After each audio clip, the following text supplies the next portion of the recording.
Kasih mereka tempat yang tinggi di surga. Tempat itu tidak bisa diraih dengan sholat, tempat itu tidak bisa diraih dengan sedekah, tapi tempat itu hanya bisa diraih dengan orang yang sabar ketika mendapatkan ujian.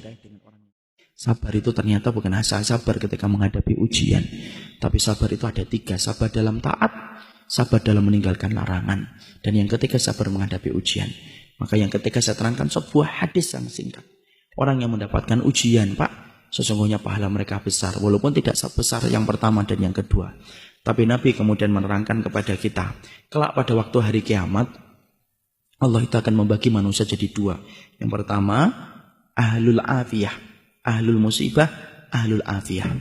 Dalam riwayat Ibnu Majah, Rasulullah itu bersabda, manusia nanti ketika dikumpulkan di padang mahsyar dibagi menjadi 2. Ada yang pertama ahlul musibah, yang kedua ahlul afiyah. Ahlul musibah itu siapa? Orang yang di dalam hidupnya diuji terus oleh Allah. Sakit, bangkrut, dan lain sebagainya. Ini namanya ahlul musibah. Ada yang kedua, ahlul afiyah. Ahlul afiyah itu jarang diuji, jarang sakit, jarang kemudian mendapatkan musibah dalam hidupnya. Bapak tahu, perintahnya Allah pertama kali kepada malaikat, subuh ahlul musibah. Hisab dulu ahlul musibah dulu. Yang ahlul musibah dihisab dulu, Pak. Dihisab. Ditimbang, lalu kemudian ahlul musibah itu para malaikat berkata, ya Allah, ahlul musibah itu sudah habis. Tinggal dikit dosa-dosanya karena ditebus dengan berbagai macam musibah-musibah yang dulunya engkau berikan kepada mereka dalam kehidupan di dunia. Tinggal dikit saja. Kemudian Allah berfirman, u'tuhum salasan, kasih mereka 3. 1, khairan, kasih mereka surga. 2, afiyah, kasih mereka kekuatan. Kenapa, Pak? Siapapun di antara Bapak dan Ibu di sini yang mendapatkan ujian, pasti kekuatannya berkurang. Sakit, yang dulunya biasa lari 2 kilo menjadi lari 1 kilo. Pasti berkurang. Diganti oleh Allah dengan kontan di akhirat. Kasih mereka kekuatan untuk mengganti kekuatan yang aku ambil ketika aku memberikan ujian bagi mereka di dunia. Dan yang ketiga, mangzilah. Kasih mereka tempat yang tinggi di surga. Tempat itu tidak bisa diraih dengan sholat, tempat itu tidak bisa diraih dengan sedekah, tapi tempat itu hanya bisa diraih dengan orang yang sabar ketika mendapatkan ujian. Dinaikkan itu ahlul musibah ke tempat yang tinggi, sampai ahlul afiyah melihat itu mendoakan kepala mereka ke atas. Saking tingginya ahlul musibah ketika ditempatkan oleh Allah. Lalu kemudian ahlul afiyah berkata, ya Allah, kalau setiap dibalik ujian akan mendapatkan kedudukan setinggi itu di surga, dan begitu mudahnya mereka dihisab karena sudah berkurang dosa-dosa mereka, tolong ya Allah, hidupkan kami sekali lagi. Hidupkan kami sekali lagi. Kasih ujian kami. Potong-potong daging-daging kami. Daging-daging kecil dan kami masih hidup. Tidak apa-apa. Selama kami mendapatkan 3 yang kamu berikan kepada musibah ketika di dunia. Tapi tidak ada lagi balik ke dunia itu. Disitulah kita paham, Pak. Ujian itu berat, tapi barangnya kontan. Kalau kita semuanya disenangkan dalam hidup, Pak, malah kita bingung dari mana kita akan mendapatkan pahala kesabaran. Kalau Bapak punya istri langsung solihah, anaknya langsung hafal Quran, kerjaannya langsung lancar, malah bingung dari mana kita mendapatkan pahala kesabaran. Makanya kemudian kita kalau mendapatkan ujian, sabar. Saya belajar sabar dari ibu saya, Pak. Saya tidak bermaksud mensucikan siapapun di hadapan Allah. Tapi ibu saya dan bapak itu mendapatkan ujian yang menurut anak tidak ringan. Ibu dan bapak saya itu mendapatkan putra yang pertama Down syndrome, Pak. Berkebutuhan khusus. Anak yang kedua berkebutuhan khusus. Kakak laki-laki pertama saya umurnya 53 tahun. Kakak perempuan saya 43 tahun.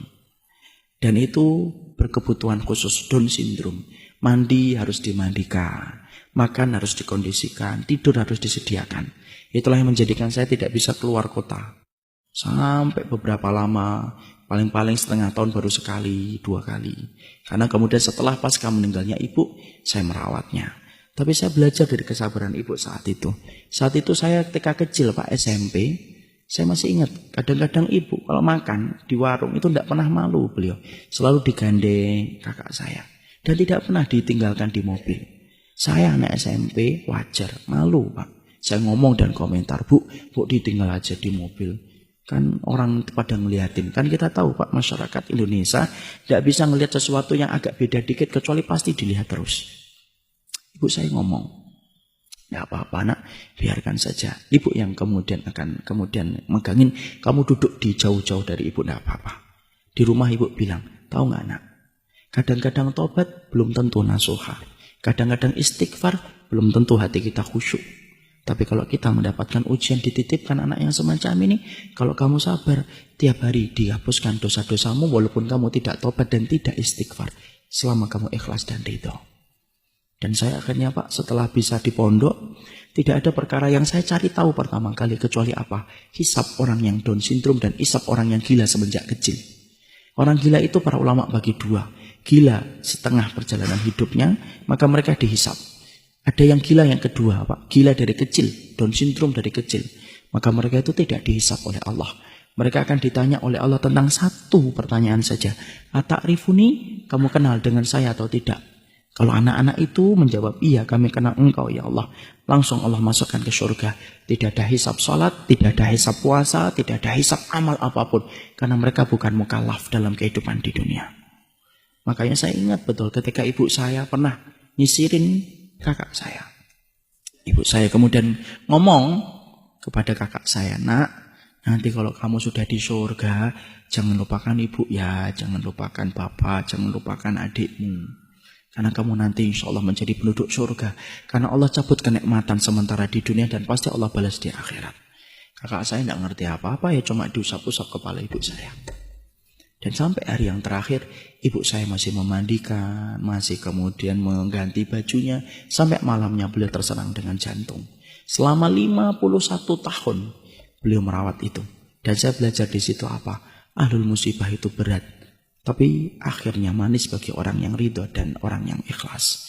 Maka siapapun hari ini yang sedang diuji oleh Allah, sabar. Moga-moga Bapak kalau dimasukkan kepada ahlul musibah yang mendapatkan 3. Khairon, afiyah, dan mangzilah. Tapi kalau mendapatkan ahlul afiyah yang bersyukur sama Allah.